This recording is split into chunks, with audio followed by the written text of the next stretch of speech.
Hello all, welcome to cinema కబుర్లు. Here is the review of Double iSmart. Review start చేసే ముందు ఒక main disclaimer. Movie A certificate తో release అయింది అందరికీ తెలిసిందే, అంటే అడల్ట్స్ అన్నమాట. అయినా సరే ఫ్యామిలీతో కలిసి ఈ మూవీ చూస్తామని మీరు ఫిక్స్ అయితే మాత్రం ఇంకా తర్వాత మీ ఇష్టం. మూవీ గురించి ఒక్క ముక్కలో చెప్పాలంటే అగైన్ ఇట్స్ పూరి గారి మాస్ డిజాస్టర్ హ్యాట్రిక్ లైన్ లో సెకండ్ ఫిలిం. ఇంకా చిన్న ముక్కలో చెప్పాలంటే ఈ క్రింజ్ రాడ్ ఫిలిం. డీటెయిల్ రివ్యూలోకి వెళ్ళిపోదాం. మీరు ఛానల్ ని సబ్స్క్రైబ్ చేసేసుకోండి. మూవీ ప్లాట్ లో పెద్ద చేంజ్ ఓవర్ ఏం లేదు. As it is iSmart Shankar లో ఏం చేస్తారు, హీరోకి డిప్పలో సిమ్ పెట్టి డ్యూయల్ పర్ఫార్మెన్స్ తో హీరో క్యారెక్టరైజేషన్ తో సినిమా ఆదరించారు. సేమ్ ఇక్కడ కూడా అదే పాయింట్. కాకపోతే అందులో సత్యదేవ్ బ్రెయిన్, ఇందులో మన బిగ్ బుల్ సంజయ్ దత్ గారి బ్రెయిన్. అంతకు మించి మూవీలో సెటప్ కానీ క్యారెక్టరైజేషన్ గానీ స్క్రీన్ ప్లే గానీ ఏవి కొత్తగా లేవు. కాకపోతే ఇస్మార్ట్ శంకర్ లో కొంత ఎంటర్టైన్మెంట్ ఉంటది అండ్ సాంగ్స్ కూడా బాగుంటాయి. పూరి గారి డైలాగ్స్ ఎంతో కొంత వర్కౌట్ అయ్యాయి, కానీ ఇందులో పూర్తిగా మిస్ఫైర్ అయిపోయింది. Coming to the actors performances, Ram as it is తన ఎనర్జీతో మూవీకి మళ్ళీ మెయిన్ పిల్లర్స్ అయ్యాడు. కావ్య తన గ్లామర్ తో బాగానే ఎంటర్టైన్ చేసింది.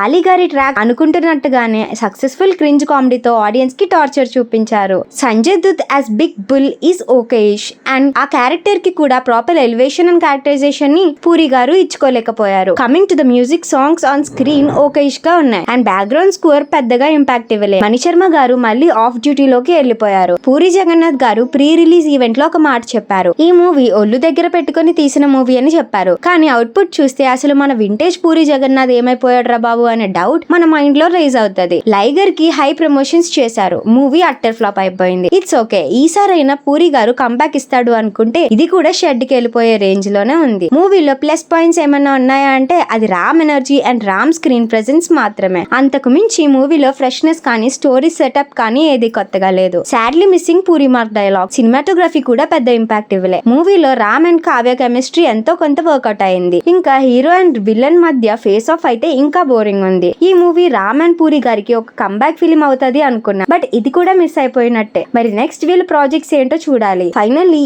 ఈ డబుల్ ఇష్మార్ట్ కి నేను ఇస్తున్న రేటింగ్ 2.5 out of 5.